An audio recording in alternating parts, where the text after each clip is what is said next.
नमस्कार दोस्तों। एक बार फिर से आप सभी का टॉपर्स फ्रंट एजुकेशन में बहुत बहुत स्वागत है। आज का आपका एक प्रश्न, ऐसा प्रश्न जब आप इंडियन फिलॉसफी पढ़ते हैं, जब आप भारतीय दर्शन पढ़ते हैं, तो ये प्रश्न बहुत बार आपके सामने आता है। ये एक ऐसा प्रश्न है जिसका जवाब हमें अलग अलग तरीके से हम इसको ढूंढने की कोशिश करते हैं। और मैंने जितना देखा कि बच्चे इसमें अंत तक कंफ्यूज रहते हैं कि आखिर इसका अर्थ क्या है, इसका मीनिंग क्या है। प्रश्न ही ऐसा रहता है कि भारतीय दर्शन में नास्तिक मैं किसे कहूँ। कुछ लोग कहते हैं कि सर, नास्तिक का मतलब है जो भगवान को नहीं मानता। बिल्कुल सही बात है, लेकिन भारतीय दर्शन में नास्तिक का मतलब तो ऐसा नहीं है, क्योंकि हम देखते हैं तो सांख्य दर्शन भी भगवान को नहीं मानता, लेकिन वो तो आस्तिक कहलाया। तो यहाँ पर इंडियन फिलोसफी के अंदर थोड़ा सा कंफ्यूजन है। कंफ्यूजन नहीं कहूंगा इसको मैं, बेसिकली मैं इसको ये कहूंगा कि शब्द जो है दर्शन शास्त्र के अंदर, शब्द न्यूट्रल होते हैं। उनका उपयोग कहाँ किया जा रहा है उससे मालूम पड़ता है कि उसका अर्थ क्या बनेगा। जैसे कि आपने कहा कि बहुत अच्छा हुआ। बहुत अच्छा हुआ का कोई मतलब नहीं है। हाँ, किस परिस्थिति के साथ आपने कहा बहुत अच्छा हुआ उस पर डिपेंड करेगा। मान लीजिए एक फौजी मारा गया तो आप नहीं कहेंगे बहुत अच्छा हुआ। हाँ, एक गुंडा मारा गया तो शायद आप कहेंगे बहुत अच्छा हुआ। तो शब्द का उपयोग जहां किया जाएगा उसके अनुसार उसका अर्थ बन जाएगा। इसी तरीके से नास्तिक शब्द जो है वो न्यूट्रल शब्द है। इसको न्यूट्रल मैं इसलिए कह रहा हूं क्योंकि इसका सिर्फ एक ही अर्थ निकलता है, जिसको मैं यूनिवर्सल मीनिंग कहता हूं। सार्वभौमिक अर्थ जो है इसका वो यही है कि जो विश्वास या आस्था ना करता हो, दैट्स इट। किस पर? आपको फिलॉसफी पर विश्वास नहीं है तो आप फिलॉसफी के पॉइंट ऑफ व्यू से नास्तिक हैं। किसी को आपके प्रधानमंत्री पर भरोसा नहीं है तो आप उस पॉइंट ऑफ व्यू से नास्तिक हैं। आपको सरकार पर भरोसा नहीं है तो आप नास्तिक हैं। क्यों? किस पॉइंट ऑफ व्यू से? सरकार के पॉइंट ऑफ व्यू से। नास्तिक एक ऐसा शब्द है जिसका अर्थ है न आस्था। आपको आस्था नहीं है, आपको उस विचारधारा पर, उस आइडियोलॉजी के ऊपर कोई विश्वास नहीं है, कोई आस्था नहीं है, आपको उसके ऊपर बिल्कुल भरोसा नहीं है, इसलिए आप नास्तिक हो गए। भारतीय दर्शन के अंदर दूसरा प्रश्न ये आता है कि सर, हमने कई जगह पर देखा कि जो नास्तिक लोग हैं उन्होंने ईश्वर पर विश्वास नहीं किया, तो फिर इसका मीनिंग क्या है? समझने की कोशिश कीजिएगा। भारतीय दर्शन का जो बेस है, इंडियन फिलोसॉफी की जो आधारशिला है, वो वेदों के ऊपर रखी गई है। ये वेदों के ऊपर बेस्ड है, वेद ही उसका आधार है। तो वेदों के आधार पर यहाँ दो तरह की विचारधाराएं प्रचलित हुई। एक वो विचारधारा थी जो वेदों के ऊपर विश्वास करती थी, बिलीव करती थी। वेदों के सिद्धांत, वेदों की विचारधारा, वेदों की जिसको आप आइडियोलॉजी कहते हैं, वेदों का ईश्वर, वेदों का मोक्ष, वेदों का कल्याण, वेदों के अनुसार दुख क्या है, वेदों के अनुसार जीवन क्या है, वेदों के अनुसार ईश्वर क्या है, वेदों के अनुसार दानव क्या है, वेदों के अनुसार जगत क्या है, वेदों के अनुसार मानव क्या है। जितनी भी विचारधाराएं थी वेदों की, जिन्होंने उस पर विश्वास किया वो सभी आस्तिक कहलाए, क्योंकि उन्हें वेदों के और वेदों की विचारधारा के ऊपर पूर्ण विश्वास था। लेकिन एक दूसरी विचारधारा भी थी जिनका ये कहना था कि वेदों का जो ज्ञान है वो अपूर्ण है, पूर्ण नहीं है, ये यूनिवर्सल नहीं है, ये संपूर्णत्व से भरा हुआ नहीं है, इसको आप कंप्लीट नहीं कह सकते। और चूंकि आप इसे कंप्लीट नहीं कह सकते, इसलिए हम इस पर विश्वास नहीं कर सकते। चाहे वो वेदों का ईश्वर हो, चाहे वो वेदों का मोक्ष हो, चाहे वो वेदों का कल्याण हो, चाहे वो वेदों का जीव और जगत हो, हम इन पर विश्वास नहीं करते। तो जब आप देखते हैं कि भारतीय दर्शन के अंदर जो नास्तिक विचारधारा है वो जब कहती है कि हम ईश्वर पर विश्वास नहीं करते, तो कहीं ना कहीं उसका अर्थ ये निकलता है कि हम वेदों के अंदर जो ईश्वर लिखा हुआ है, जो ईश्वर की परिभाषा है, जो उसकी कैरेक्टरिस्टिक्स है, हम उस पर विश्वास नहीं करते। हम वेदों के ईश्वर पर विश्वास नहीं करते, हम वेदों के मोक्ष पर विश्वास नहीं करते, हम वेदों की आत्मा पर विश्वास नहीं करते। छोटा सा एग्जांपल देता हूं आपको।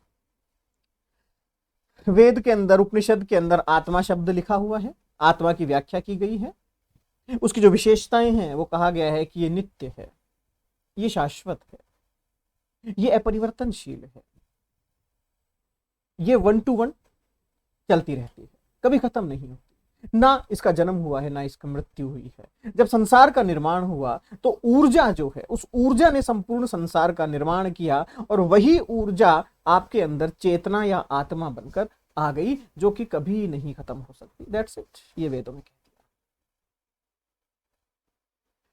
दिया। बौद्ध दर्शन क्या कहता है? बौद्ध दर्शन कहता है कि अनात्मवाद। अनात्मवाद के ऊपर कंफ्यूजन हो जाती है कई बार। कुछ लोग कहते हैं सर अनात्मवाद का मतलब है कि आत्मा नहीं है। नहीं, गलत।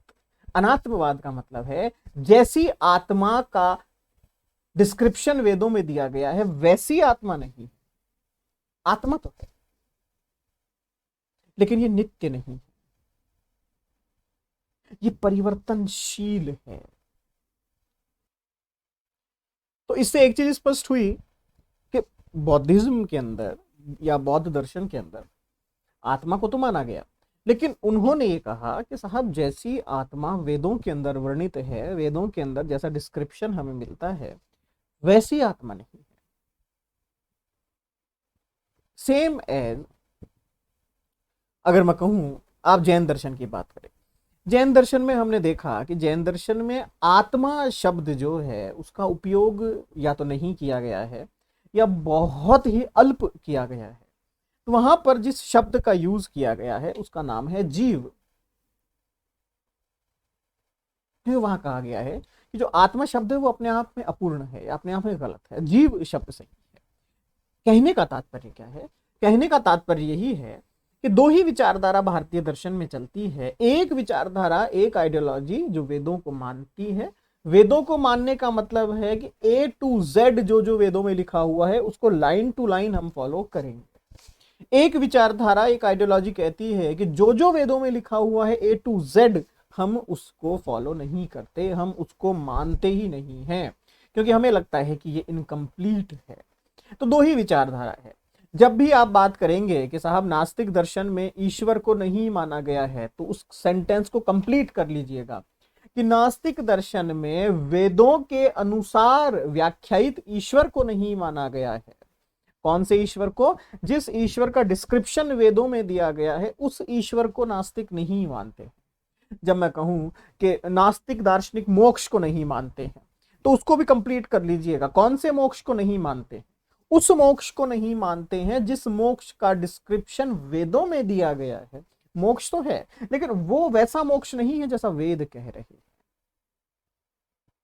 तो सिंगल एक लाइन में अगर कहूं तो नास्तिक वो हैं जिन्होंने वेद, वेदों की सत्ता, वेदों का ज्ञान, वेदों की जो नॉलेज थी, वेदों का जो प्रमाण था, उन सभी को अवॉइड कर दिया या दरकिनार कर दिया, और उनका कहना था कि ये कंप्लीट नहीं है। दूसरी तरफ वो जिन्होंने वेदों का ज्ञान, वेदों की व्याख्या, वेदों की चर्चा, वेदों का ईश्वर सब कुछ एज इट इज एक्सेप्ट कर लिया, और वो आस्तिक कहलाए। तो इन फ्यूचर कभी आपका किसी से वार्तालाप हो, कभी डिस्कशन हो, तो इस बात का विशेष ध्यान रखिएगा कि नास्तिक दार्शनिक ईश्वर को भी मानते हैं, नास्तिक दार्शनिक मोक्ष को भी मानते हैं, नास्तिक दार्शनिक आत्मा को भी मानते हैं। डिपेंड करता है आप किस नास्तिक की बात कर रहे हैं। आप अगर वेदों के परिप्रेक्ष्य में बात कर रहे हैं, वेदों के से तुलना करके आप बात कर रहे हैं, तो बिल्कुल इन्होंने माना है सब कुछ, क्योंकि ये वेदों को नहीं मानते, बाकी सब कुछ इन्होंने माना है। सेम एज अगर आप वेस्टर्न वर्ल्ड में चले जाते हैं, वेस्टर्न फिलोसॉफी की बात करते हैं, तो वहां नास्तिक का मतलब सिंपल है, जिसको आप एथिस्ट कहते हैं, कि यहां ईश्वर को जो नहीं मानता वो नास्तिक है। तो वहां पर आस्तिक और नास्तिक की व्याख्या ईश्वर के परिप्रेक्ष्य में हो रही है, ईश्वर से तुलना करके हो रही है। जबकि इंडिया के अंदर, भारतीय दर्शन के अंदर नास्तिक की व्याख्या वेदों के साथ तुलना करके हो रही है। वेद हमारा आधार है, और वेदों को जो मानेगा वो आस्तिक, और जो नहीं मानेगा वो नास्तिक। तो आई थिंक, मैं उम्मीद करता हूं आपके डाउट दूर हुआ होगा। और भी कोई डाउट हो तो आप मुझसे पूछ सकते हैं। बहुत बहुत धन्यवाद।